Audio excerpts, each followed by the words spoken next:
Cuando el mundo cambia en su cotidianidad, a partir de la existencia de un virus presente en la mayoría de países, las vidas se trastocan. ¿Qué pasa con la cabeza de los estudiantes de ciencias sociales, llenas de información teórica y empírica para investigar la realidad? ¿Cuáles son las conexiones que se van tejiendo entre estos estudiantes de mundos distintos?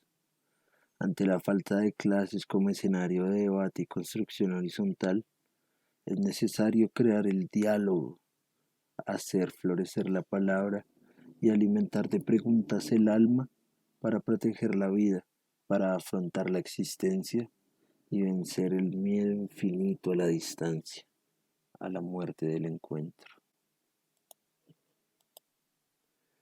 Este es un diálogo que nace en el contexto de una universidad privada, un diálogo a dos voces en medio de una clase de geografía económica cuyas reflexiones se vieron volcadas a las implicaciones de este virus que pareciese no ser el protagonista principal de la crisis que evidenciamos en nuestro entorno. El trabajo ha sido un eje central en la construcción de sociedad. En tanto estudiantes y no profetas o vendedores de productos mágicos, tenemos la certeza de nuestra experiencia en el contexto familiar e individual y algunos aportes que se están haciendo desde la academia para abrir un debate frente a las posibilidades humanas de asegurar nuestra existencia en la Tierra. Ana habita en una vereda rural de Facatativá, un municipio cercano a Bogotá. Mateo vive en la localidad de Kennedy, en medio de la urbe, cerca a muchas de las principales avenidas de la ciudad.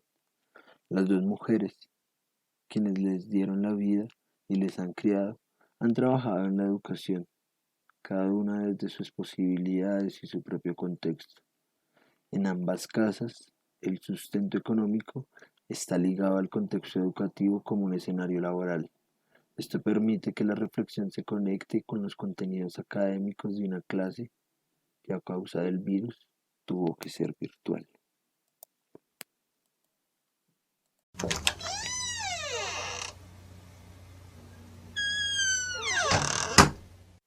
Querido Mateo, te escribo esta carta para contarte todo lo que ha pasado estos últimos 2 meses. Tengo que contarte cómo me he sentido, pues aunque yo sea una persona llena de privilegios, esto me ha afectado, y es que han sido meses duros para todos. Se ha creado un pánico colectivo que nunca habíamos experimentado, por lo menos yo no. Ana, desde mi ventana en Kennedy vi una persona andando en bicicleta y extrañé esa sensación diaria de ir a la universidad. Es demasiado profundo pensar en que la vida cotidiana tiembla a causa de las medidas necesarias frente a la existencia de un virus de fácil contagio en Colombia. Antes de empezar, debo decirte que igual que Patricia Manrique, creo que debemos ser pacientes, dejar que el tiempo pase para poder sacar conclusiones de lo que está sucediendo. Creo que lo único que podemos hacer es analizar lo que sale a flote, entendiendo que no son únicamente consecuencias de la coyuntura, que ésta no es generadora de los problemas serios que estamos viviendo, sino que debemos entenderla en nuestro análisis como catalizadora de los problemas que ya vivíamos. Verás, hace 5 meses apareció un virus en China, en una ciudad que se llama Wuhan, pero realmente la forma en la que apareció el virus no es aún del todo clara, y esto ha sido una excusa para que la gente incremente su racismo y xenofobia. Se exacerbó el pensar que toda Asia es China y que los chinos son gente sucia. Así que me parece importante contarte esto. Entendiendo que no estoy adjudicando el origen del virus a la cultura china, que mucho menos pienso que es una cultura de la sociedad, y que ni siquiera le estoy dando un origen, para que así me entiendas cuando te digo que hay que problematizar la idea de un origen. Por ejemplo, hay una señora que se llama Silvia Ribeiro, que adjudica el virus no a la cultura de los chinos, sino a la forma en la que industrialmente nos estamos alimentando. Dice que en algunos países las industrias alimentarias son las principales productoras de los virus y estas se ven incluso beneficiadas por las epidemias al ser consideradas por los gobiernos como industrias básicas para la sobrevivencia. Estas son afirmaciones y acusaciones serias que tenemos que escuchar y problematizar. El COVID es un virus que evidencia las necesidades y luchas sociales de larga data. El alimento y la sostenibilidad del ser humano se ponen en tensión. Tambalean las dinámicas en el trabajo y tambalean algunas seguridades frente a la vida. Esa diferencia entre vivir y estar obligado a sobrevivir es la muestra de los procesos inacabados de este territorio que es Colombia. Hay tantas cosas que decirte que tal vez esta carta sea inacabada o sea una serie de reflexiones sin sentido. Pero en serio, creo que las personas privilegiadas tenemos un compromiso. Bueno, te contaba que al principio no se hizo mucho caso a lo que estaba pasando, pero un mes después ya habían alrededor de 4.000 casos de infectados en China y otros países. En 2 meses ya fue una pandemia declarada por la OMS y hoy después de tomarse muchas medidas de prevención como el aislamiento obligatorio y la suspensión de eventos artísticos o deportivos en los que se reunieran más de una cierta cantidad de personas o la implementación del mundo virtual para dejar el presencial por un tiempo, hay más de 4 millones de personas infectadas y 328.000 muertos. De estas cifras, 17.687 personas infectadas son colombianas. Esas cifras que salieron el día que busqué rápidamente un resumen de casos en Google nos han impresionado a todos como humanidad y los medios no han ayudado nada. La forma en la que se difunde el pánico es también impresionante. En Bogotá, lo que comenzó como un fin de semana en el que se decreta evitar salir de las casas, lleva más de 2 meses. Se empiezan a suspender clases y trabajos. La vida diaria se transforma. Los chistes, canciones y películas de terror empiezan a hacerse cotidianos, reales. Empiezan muchas preguntas. Cuando uno es estudiante de ciencias sociales, lleva adentro una esperanza de cambio en el mundo. Entender el sistema capitalista lleva a la duda inmediata por el sostenimiento a futuro de este sistema económico. Todo esto que está pasando tiene a la gente reflexionando mucho y yo he estado leyendo algunas de esas reflexiones para entender un poco todo lo que pasa y también para aclarar mis ideas. Es que ya me conoces. No puedo decirte en realidad cómo me siento si no te digo todas estas cosas primero. De lo que he leído, me llaman la atención tres cosas en concreto, que se resumen todas al mismo problema, o así lo he llegado a resolver.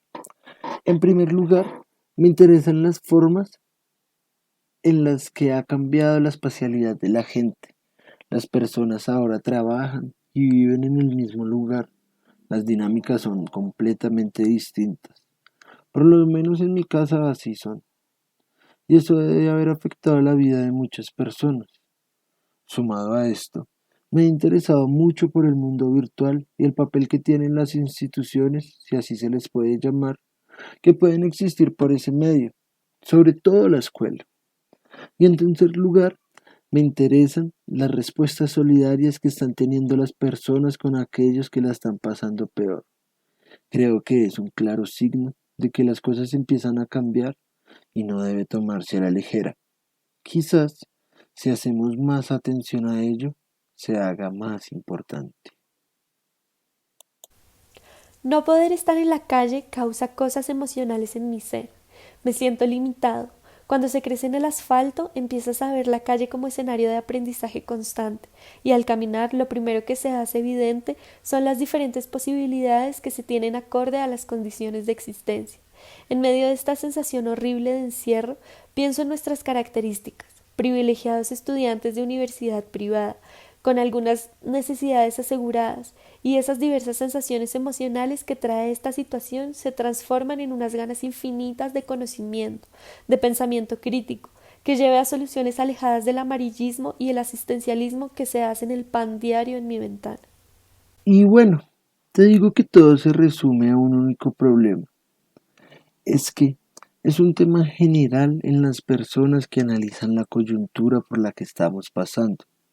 Pensar que lo que está sucediendo tiene que ver con el modelo económico, político, social y cultural en el que vivimos, que es ese capitalismo neoliberal de nuestros días, y que éste ha llegado al punto tal del desequilibrio socioambiental. Es este modelo el que da explicación a que haya gente como tú y como yo, que podemos estar en nuestras casas durante 2 meses sin vernos exageradamente afectadas, pero que haya por el otro lado personas que ni siquiera tienen una casa. Yo me pregunto bastante qué pasará en otras ventanas, en otras cabezas de personas que teníamos programado un viaje, un grado, una celebración, una cita, un plan, o simplemente un encuentro. En el fondo sé que el capitalismo se reinventa y lo veo a diario. Nos venden un montón de aplicaciones, de las cuales ya he explorado varias para los encuentros con el parche del conspire de juventud, el cual no puede parar. Venden y reinventan esa economía que se basa en la desigualdad. Además que en ese fondo se es consciente de esta película de terror. La gente que vive en sus territorios amenazada siempre ha tenido que protegerse, pero ahora no solo se convive con el virus de la violencia. Qué miedo este país y su miseria normalizada. Yo vivo en una de las localidades más pobladas de Bogotá. Le llaman Kennedy, pero a mí me gusta mucho más Techotiva. Tenemos el portal de Transmilenio Banderas en el cual se transportan muchas personas. Además, estamos cerca al portal de las Américas. Nos rodean la avenida Boyacá y la avenida Cali, importantes trayectos de la red vial de Bogotá. Esas calles que transportan a diario millones de personas con prisa de llegar a algún destino, tienen en ellas la posibilidad de contagiarse de un virus de rápida propagación. Los destinos ya no son los mismos. El trabajo, el estudio, las actividades, los encuentros se vieron trastocados. Sé que tu ambiente es diferente. Vivir en una finca te pone en otra ventana, diferente a la mía. Seguramente no extrañamos las mismas cosas, aunque sé que nos extrañamos. Por ejemplo, Judith Butler habla de la desigualdad y dice lo siguiente: la desigualdad social y económica asegurará que el virus discrimine. El virus por sí solo no discrimina, pero los humanos seguramente lo hacemos, modelados como estamos por los poderes entrelazados del nacionalismo, el racismo, la xenofobia y el capitalismo. Y esto me parece muy fuerte, Mate. Para mí ha sido impresionante incluso ver a la gente que vive en la misma vereda que yo. La señora que trabaja en el restaurante con mi abuelita vive todos los días preocupada por su marido que trabaja en una flora y tiene que salir a encontrarse con muchísimas personas, pero vive todavía más preocupada de que lo vayan a despedir de su trabajo, porque igual la flora se va quedando sin presupuesto y han estado sacando a mucha gente y pues el restaurante no está funcionando. Entonces mi abuelita no puede pagarle lo mismo, lo que significa que si despiden a su esposo, quizás tengan que pasar alguna necesidad. Y así muchos casos. Bueno, tú que vives en la ciudad, conoces mucho mejor que yo. Pero este ejemplo que te doy hace más que obvio que el problema no está localizado, es multiescalar y no distingue de lo urbano y lo rural. Quiero compartirte mi preocupación. Como bien sabes, el hip hop y el skate me llevaron a trabajar en diferentes barrios, en donde las condiciones de vida siempre son complicadas. Con esta situación me pregunto en todas las personas que viven del diario. En esta ciudad de la furia se vive del vender en las calles, de hacer favores en las empresas, del famoso rebusque colombiano, característico de un país donde las ciudades son el resultado de conflictos históricos y procesos de despojo.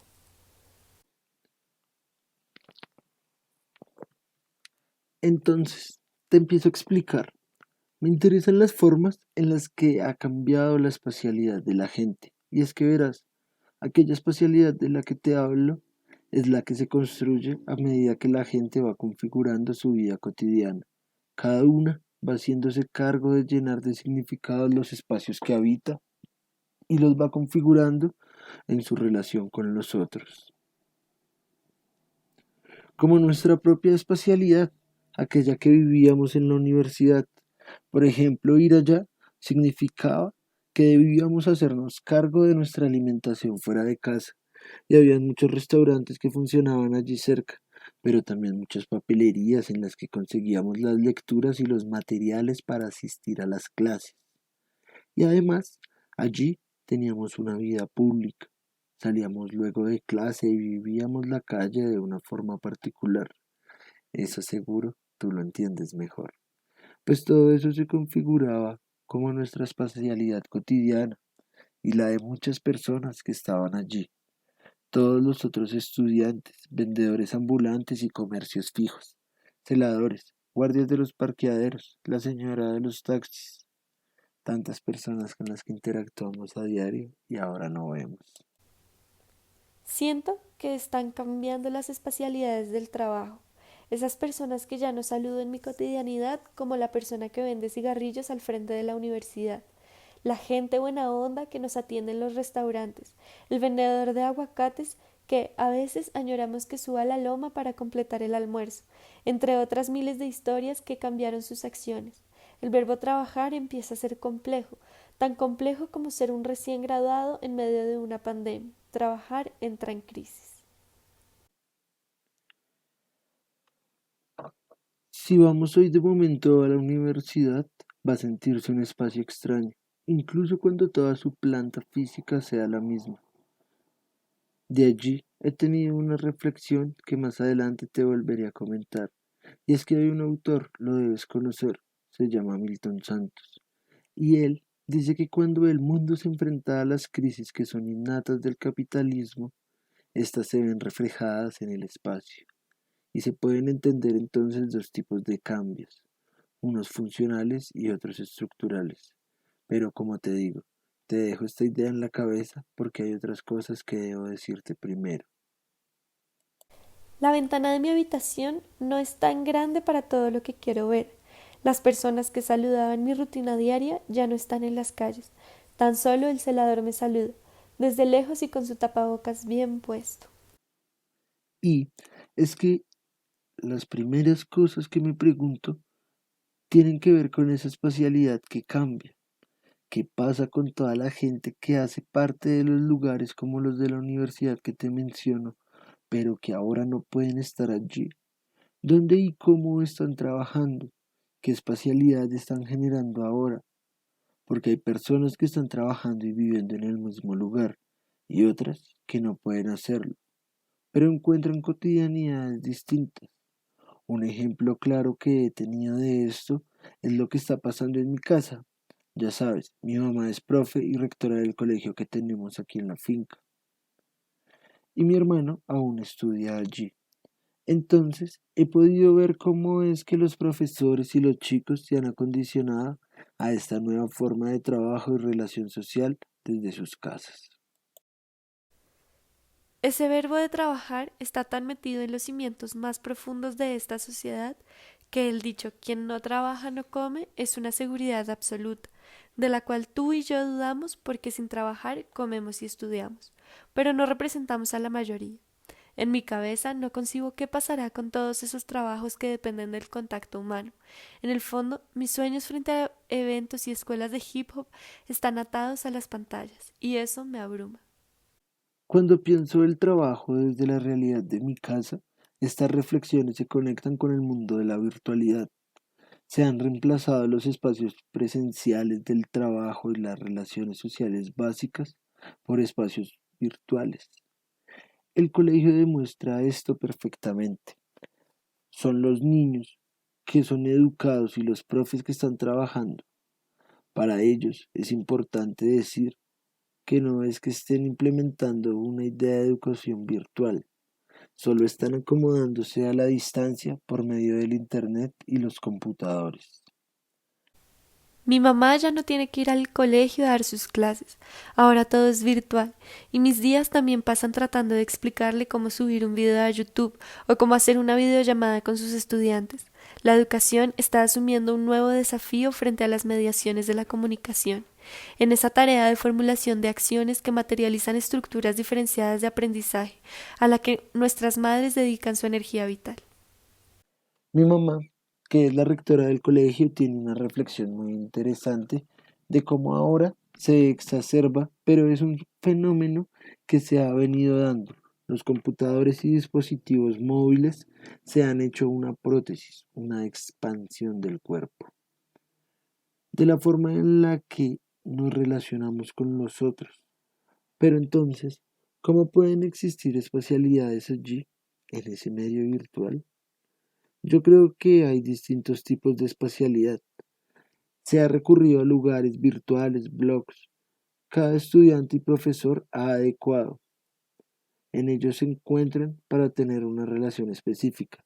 Por ejemplo, el blog que hicieron los chicos del colegio para encontrarse por el Día del Idioma, en el que subieron imágenes, mensajes y actividades que habían realizado para conmemorar ese día. Mis días pasan escuchando música y recordando temporadas de los videos de skate que me causaban furor en la adolescencia. Sigo en el diálogo con los procesos de juventud de Kennedy e intento escribir proyectos para tener siempre una autonomía económica. Hablando con mucha gente me doy cuenta que la palabra parchado cabe para mi realidad. Además, mi mamá está resolviendo los gajes del oficio de ser profesor en medio de esta situación de virtualidad, transformando la casa en un espacio de aprendizaje. Me parece mágico poder romper esa visión de la escuela como este lugar desligado de la familia. Como sabes, mi mamá trabaja con niños que están aprendiendo a leer y a escribir. Aprender esto es una marca indeleble en la vida que se le ha delegado a las personas. Me parece que es interesante la transformación estructural que implica pensar la escuela fuera de los lugares físicos que la componen. Mi mamá, durante muchos años, inclusive antes de mi existencia, ha difundido el gusto por la lectura a través de un club de lectura que se llama Apapaches, que hace alusión a la posibilidad de acariciar el alma con los libros. Sus dinámicas consistían en reuniones y juegos con sus estudiantes. Su forma de seguir en comunicación con los niños, niñas, familias y no perder el proceso se encuentra en la virtualidad, en un blog que se alimenta de los recursos que se tienen en casa para el aprendizaje de forma divertida. Ella siempre ha dicho que si los niños ven los libros como monstruos, jamás se interesarán por las letras, pero si se enseñan de esta forma, la relación puede cambiar. También se han generado unos espacios que suceden en distintos momentos del día, que son encuentros virtuales por medio de algunas plataformas. Pero lo que se me hace más interesante es la forma en la que cada uno de los integrantes del colegio adecúa sus espacios íntimos y los hace también parte de esta vida virtual, en la que los límites entre los tiempos de cada persona, tiempos laborales, tiempos de ocio, tiempos de estudio, no son claros y se reúnen en un mismo lugar. Pero creo que para hablar de estas formas de adecuar el espacio, tengo que hablarte del último tema que te mencioné, y son las propuestas solidarias que están teniendo las personas con aquellos y aquellas que la están pasando peor. Pues es evidente que hay chicos y también profesores que no tienen las mismas facilidades para asistir a los espacios virtuales, y el colegio, en su calidad de red, ha buscado que nadie se quede por fuera de las actividades. Eso es importante, porque es una actitud que es completamente contraria a las acciones estatales. Es que cuando uno lee los decretos que han salido sobre las formas en las que se debe actuar frente a la pandemia, se da cuenta de cómo se toman medidas sobre poblaciones generalmente homogéneas, con las mismas circunstancias económicas, como si esa misma institución estatal brindara las suficientes herramientas para que la población tuviera las mismas condiciones. Te digo esto porque leyendo el decreto 457 me preguntaba todo el tiempo cuándo iban a mencionar a la población que nunca se ve reflejada en los indicadores. La pobreza definitivamente es una medida que no es acorde a las posibilidades económicas, tal vez mucho menos en Colombia, tierra de bonanzas, monocultivos y multinacionales. Para mí era claro que estas personas no se podían tratar con las mismas reglas, pero me encontré que en el artículo 3, en el que se decretan las garantías para la medida de aislamiento preventivo obligatorio, solo se hace mención de un trato diferencial en el parágrafo 2 para una población que ni siquiera es la que te mencioné. Asistencia y cuidado a niños, niñas, adolescentes, personas mayores de 70 años, personas con discapacidad y enfermos con tratamientos especiales que requieren asistencia de personal capacitado. Pero lo peor de todo es que la única mención que se hace es esa. Así que es importante visibilizar y que nos preguntemos por las formas en que la sociedad misma se cuida y busca actuar por el otro. Desde la comunidad de mi casa, la crítica se hace demasiado fácil. Aquí está, afortunadamente, todo asegurado. A pesar de los mercados entregados y las conexiones increíbles de las organizaciones sociales que he visto en Kennedy, la solidaridad no es una palabra que me llene del todo. Uno de mis cantantes favoritos, El Calvo, dice en una de sus canciones, la solidaridad no existe sin prensa presente. Tú, antes de la pandemia, ya te preocupabas por estas redes de economía que se tejen entre la comunidad y mucho antes se viene diciendo que Kennedy debe ser considerada techotía. El colegio, que como te mencioné, es una red porque todos sus integrantes se mueven por hacerlo funcionar y aunque por algún momento se alejen, la constituyen de raíz y probablemente vuelvan para hacerla más fuerte. Como dice Elina Davas, la red social se extiende como un sistema abierto multicéntrico, lo que significa por un lado que al ser un sistema abierto permite el ingreso y la salida de las distintas partes que lo componen, lo que permite la posibilidad de cambios en las funciones que estas partes desempeñan. Mi mamá me dijo un día lo siguiente, y creo que eso demuestra la consolidada red social que ha construido el colegio, y que además la posibilidad del espacio virtual ha demostrado. Los niños, pues, una prueba del amor que sienten por el colegio es que ahorita que hemos estado de forma virtual, hemos tenido visitas virtuales de España, Costa Rica, México, dos niños distintos que están viviendo en México, Estados Unidos.